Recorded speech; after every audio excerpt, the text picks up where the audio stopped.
प्रदेश में भयंकर आपदा आई, बड़ी तबाही हुई है। और पिछले 4 दिन में तो तबाही का ऐसा मंजर है जैसे पहले हमने कभी देखा नहीं। खुशी की ये बात है कि हम चिनूक हेलीकॉप्टर से जो मणिमहेश में फंसे हुए यात्री हैं उनको निकालने में हम सफल हुए हैं और अभी भी सॉर्टी जारी है, क्योंकि 9 दिन से हमारे राजस्व मंत्री जगत सिंह नेगी जी भरमौर में थे और वहाँ भरमौर में फंसे हुए जो श्रद्धालु थे उनको निकालने के कार्यों को अमली जामा पहना रहे थे। और पिछले कल हमने फ्री में गाड़ियों से लोड करके दुगती तक तकरीबन 500 कुछ श्रद्धालुओं को छोड़ा और उसके बाद 5-7 किलोमीटर का पैदल चलने के बाद हमने उनको चंबा पहुंचाया और उसके बाद उनके घरों में पहुंचाया। आज जैसे ही मौसम साफ हुआ, सारे प्रदेश में हमने एयरफोर्स को रिक्विजिशन भेजी और एक एयरफोर्स की रिक्विजिशन से सारी जगह हमने हेलीकॉप्टर के माध्यम से जहाँ राशन नहीं है वहाँ राशन पहुँचाने का दायित्व दिया गया। और निश्चित रूप से आज मैं अभी मनाली जा रहा हूँ, मनाली के बाद आकर मैं कुल्लू जाऊँगा, अखाड़ा बाजार में जहाँ घटना घटी है, और जो बंजार में हमारे ट्रक फंसे हैं उनको खोलने के बारे में मैं आज विस्तृत चर्चा करूँगा। सर तो अभी तो कुछ नहीं है, अभी तो हम अपने स्तर पर सब जगह कहा है कि युद्ध स्तर पर कार्य कीजिए। और निश्चित रूप से इस तबाही ने हिमाचल प्रदेश में काफ़ी नुकसान पहुंचाया है। सबसे पहले हमारे जो मेहमान मणिमहेश में फंसे हुए थे उनकी चिंता हमें ज़्यादा थी, और बागवानों के जो फसल है सड़क सेबों में पड़ी है उनको मंडियों तक पहुंचाने का दायित्व हमारा है। कि जहाँ लाइट नहीं है, पीने के पानी की योजनाएं नहीं है, सड़कें बह गई है, उन सबको सही दुरुस्त करना टेम्परेरी तौर पर। अभी आज ही मौसम 4 दिन बाद साफ हुआ है और मेरा ये मानना है कि हमारी सरकार, हमारे मंत्रिमंडल के सभी सदस्य, हम सब लोग बैठकर मीटिंग करके किसी न किसी तरह हिमाचल को इस आपदा से उभारने की कोशिश कर रहे हैं। हमारे स्थानीय विधायक सुंदर सिंह ठाकुर जी यहीं रहे, भुवनेश्वर गौड़ जी विधानसभा छोड़कर मनाली आए हैं। तो इस स्थिति का सामना हमें देवी देवताओं के आशीर्वाद से, प्रदेश की जनता के सहयोग से और फैसलों से हमने आगे बढ़ना है। मैं इस बात का आश्वासन हिमाचल की जनता को भी देना चाहता हूं कि हमारे पास जो कुछ भी है वो आपदा प्रभावित परिवारों को बसाने के लिए कोई कसर नहीं छोड़ेंगे। हर घर जो उजड़ा है उसको बसाएंगे, जो आंशिक रूप से टूटा है उसको बसाएंगे, जिसका पशु बह गया है, जिसका पशु चला गया है उसको उचित मुआवजा देंगे, और जिसका घर बनाने के लिए हम जो भी राशि पहले 7 लाख की थी लेकिन उसके अंदर घर के अंदर कपड़े होते हैं, बर्तन होते हैं, उसके लिए भी हम 70,000 रुपया देंगे। ये सब सरकार अपने संसाधनों से कर रही है।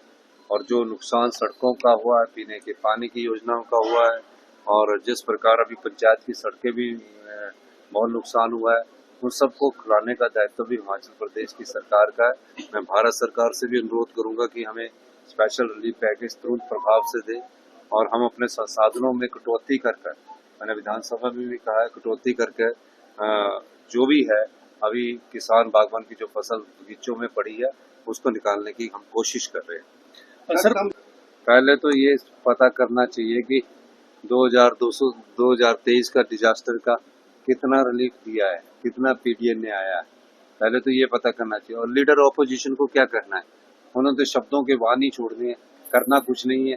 राजनीतिक दृष्टि से देखा जाए तो शब्दों के वाणी छोड़ रहे हैं, कहीं जाना नहीं है, कोई बयानबाजी नहीं देनी है। लीडर ऑफ ऑपोजिशन है वो अपनी पार्टी के, भारतीय जनता पार्टी का कोई नेता देखा आपने?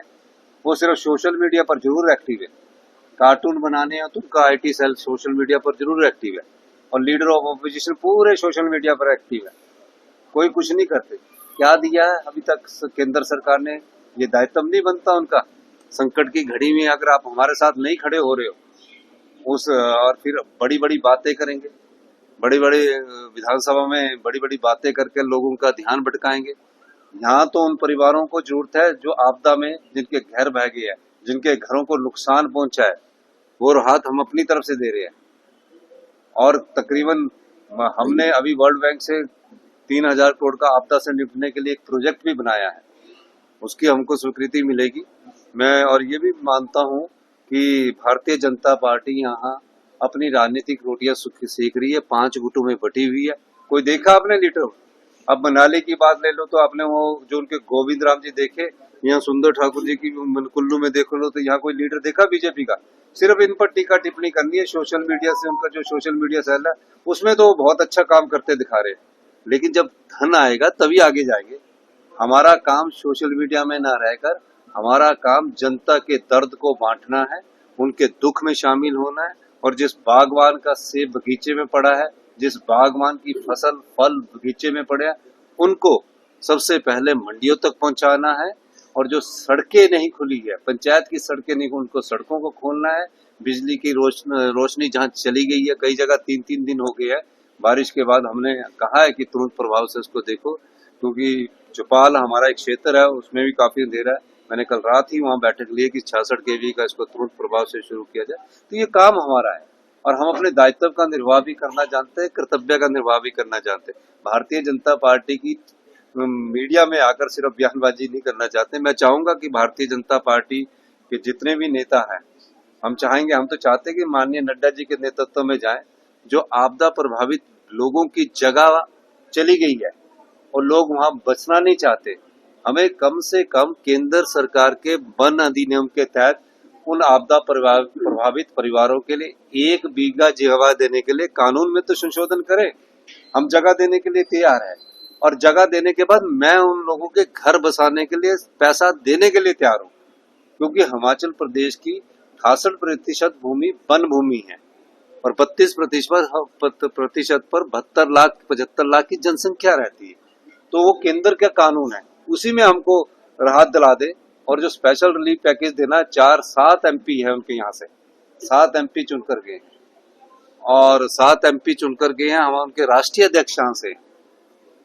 कोई स्पेशल रिलीफ पैकेज अगर समय का नहीं मिलेगा, हम अपने संसाधन में कटौती करके खर्च कर देंगे तो उसका क्या फायदा? तो ये मैं कहना चाहता हूँ। उसमें अभी आके मैं सर्च और रेस्क्यू ऑपरेशन की भी मीटिंग लूंगा और अभी मैं जो सेब बंजार के पास फंसा हुआ है उसको भी हम कैसे आगे की हमने नीति बनानी है, उस स्तर पर कैसे लड़ना है, इस दृष्टिकोण से भी मैं अभी आके अधिकारियों से बात करूंगा। धन्यवाद। प्रदेश भर में आपदा है? नहीं, हम सभी पेपरों को पोस्टपोन कर रहे हैं। अभी आपदा है, हमने डिजास्टर एक्ट लगा दिया है।